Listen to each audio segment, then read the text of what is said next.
एक छोटा सा निवेदन है कि वहाँ पे मुझे एक एमबीबीएस डॉक्टर, क्योंकि 40,000 लोगों की आबादी है, उस पर निर्भर करती है। अलीनगर की विधायक और चर्चित मैथिली ठाकुर देखिए अक्सर सदन में ऐसे सवाल कर दे रही हैं जिसको लेकर पूरे दिन चर्चा में रहती हैं। और अभी आपने उनकी कुछ बातें सुनी। इस बार भी उन्होंने स्वास्थ्य मंत्री मंगल पांडे से सवाल किया।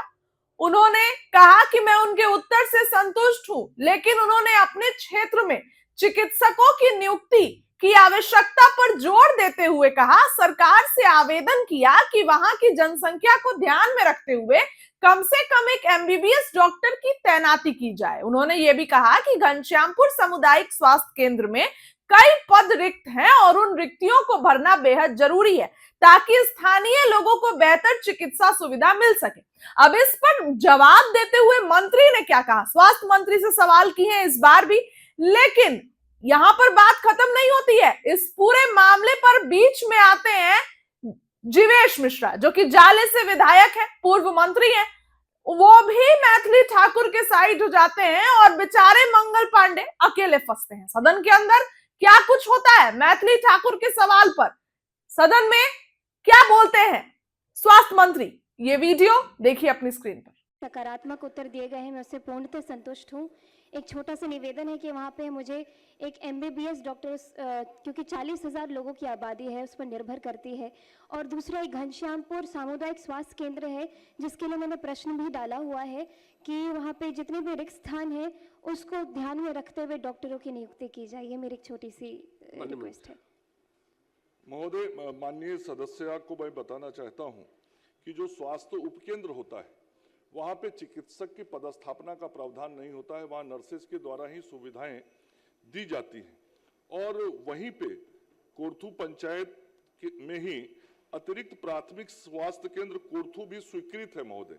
तो मैं माननीय सदस्य के प्रश्न के आलोक में वहां जो करवाने जा रहा हूं वो ये है कि कोर्थू में जहां एपीएससी में चिकित्सक देने का प्रावधान होता है, तो एपीएससी कोर्थू के अंदर उसको नया भवन बनाया जाए और उसके लिए हमने वहां समाहर्ता को पत्र दिया है कि भूमि उपलब्ध कराएं, ताकि भूमि उपलब्ध हो जाए और वहां हम एपीएससी बना देंगे तो जो माननीय सदस्य की चिंता है कि वहां चिकित्सक उस पंचायत के अंदर रह के लोगों की सेवा करें, वो कर पाएंगे।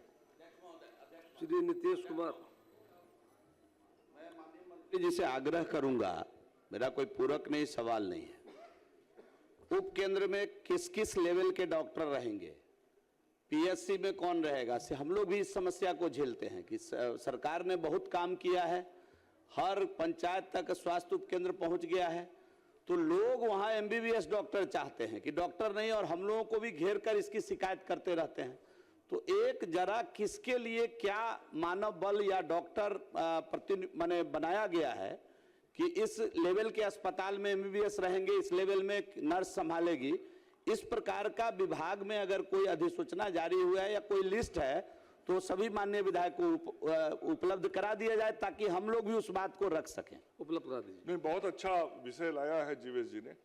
और हर स्तर पे कितना मानव बल रहेगा, कितनी संख्या रहेगी और उनकी विशेषज्ञता रहेगी या सामान्य चिकित्सा पदाधिकारी रहेंगे, वो सब वर्णित है महोदय विभाग में। मैं सभी माननीय सदस्यों को वो उपलब्ध करा दूंगा। और स्वास्थ्य उपकेंद्र में महोदय नर्स और सीएचओ का ही प्रावधान है।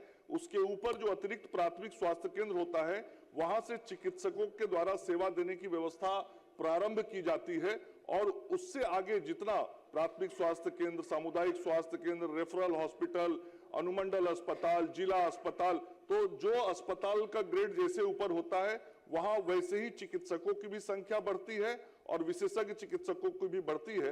वो पूरा जो प्रावधानित है मैं सभी माननीय सदस्यों को सर्कुलेट करवा देता हूं। श्री नीतीश कुमार सिंह।